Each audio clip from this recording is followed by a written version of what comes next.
5ই আগস্টের পূর্বের আওয়ামী লীগ যেভাবে স্বাভাবিক অবস্থায় জীবনযাপন করত, এখন এসেও স্বাভাবিক অবস্থায় জীবনযাপন করে, এটা আমাদের ব্যর্থতা। এই ব্যর্থতা আসিফ নজরুল স্যারেরও ব্যর্থতা। আমরা ওনার কাছে জানতে চাই, জানুয়ারি মাসে কথা ছিল ট্রাইব্যুনাল 2 গঠন করার, এটা মে মাস, আজকে মে মাসের 16 তারিখ। আমরা স্পষ্টভাবে আপনার কাছে উত্তর চাই, কেন মে মাসের 16 তারিখ হয়ে যাওয়ার পরেও দ্বিতীয় ট্রাইব্যুনাল গঠন হওয়ার কথা থাকলেও এখনো পর্যন্ত গঠন হয় নাই? আমরা আপনার কাছে জানতে চাই,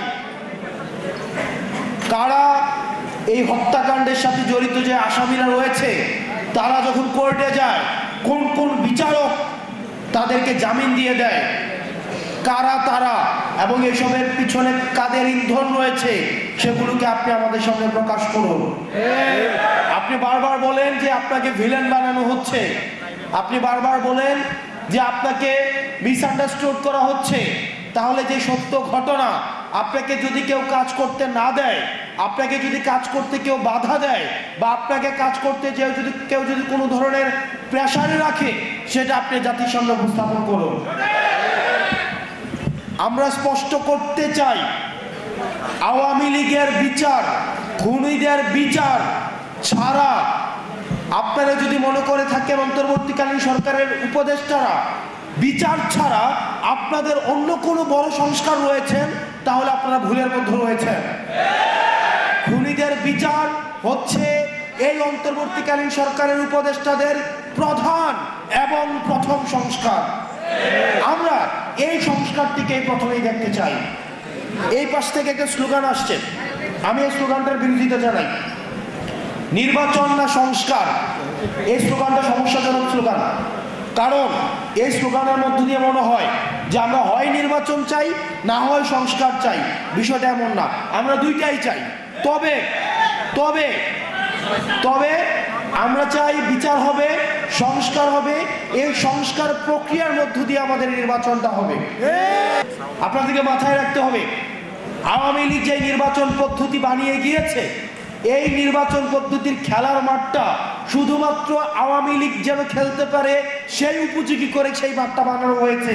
সেখানে আপনি খেলতে পারবেন না। আপনি আগে সেই মাঠের সংস্কার চাইতে হবে, নির্বাচন পদ্ধতি সংস্কার চাইতে হবে।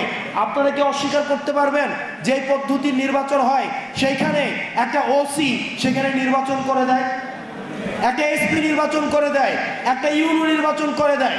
তাহলে একই পদ্ধতির যদি আপনার নির্বাচন ব্যবস্থা থাকে, তাহলে এই নির্বাচন এই 5ই আগস্টের পরে প্রপার ডেমোক্রেটিক ট্রান্সফরমেশন এই নির্বাচন কমিশনের মধ্য দিয়ে সম্ভব নয়। সেই কারণে আমরা আপনাদেরও সহায়তা চাই, যাতে করে আমাদের একটা যেন প্রপার গ্রহণযোগ্য ফ্রি ফেয়ার অ্যান্ড পার্টিসিপেটের একটা নির্বাচন হয়। সেটার জন্য নির্বাচন কমিশনের সংস্কার নিয়েও আপনারা কথা বলেন।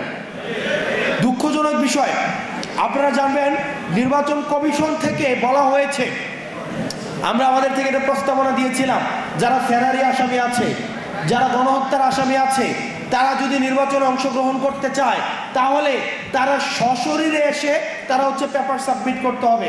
আপনারা জানেন নির্বাচন কমিশন সেটার বিরোধিতা জানিয়েছে। আমরা নির্বাচন কমিশনের কাছে জানতে চাই যে আপনারা কাদের পারপাস সার্ভ করছেন।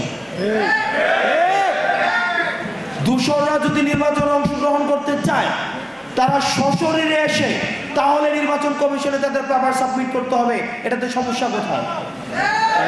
এটাতে সমস্যা কোথায়?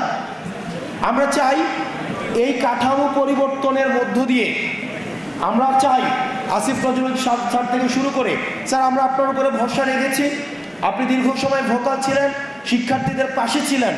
আমরা বিশ্বাস করতে চাই আপনি শিক্ষার্থীদের আস্থা, আশা, আকাঙ্ক্ষার আপনি যথাযথ মর্যাদা দিবেন।